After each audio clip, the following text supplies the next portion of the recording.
Now to Buffalo, where a notorious Allentown landlord could soon lose several of his properties. We told you just yesterday how Charles Dobucki is facing more than a dozen housing violations for his properties all around the city.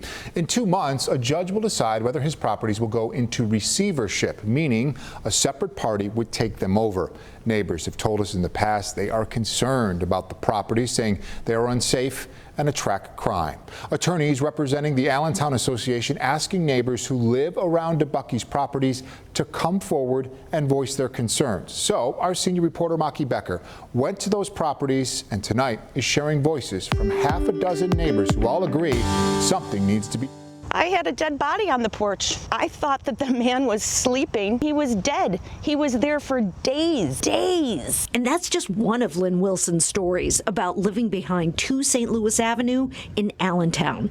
It's one of 4 vacant properties owned by Charles Chuck Dobucki. I don't want to live like this. Jim Ecker, who lives next door to another Dobucki property, 102 Johnson Park, is blunt about its condition. It's an eyesore for the neighborhood. He's got a message for Dobucki. Just go ahead and sell the properties, take the money, move away. But he's not holding his breath that anything will happen. Judge is saying do this, do that. It's like, I don't believe anything anymore or trust anything anymore. This is 42 Cottage Street, one of the properties that they're trying to get into receivership. And as you can see, it's in rough shape. See that hole in the porch? Yeah, I'm not going up those stairs. But take a look over here. Literally right next door is a house that was owned by Dobucki and put into receivership. It's in great shape.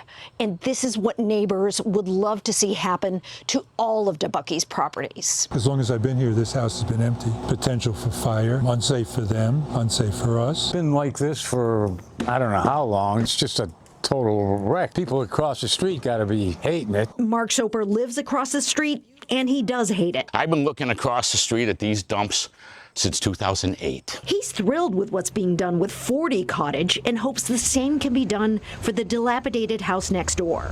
But Mark says it's not right that Dobucki can get away with letting his houses fall apart. If I don't pay my water bill, you take my house away from me.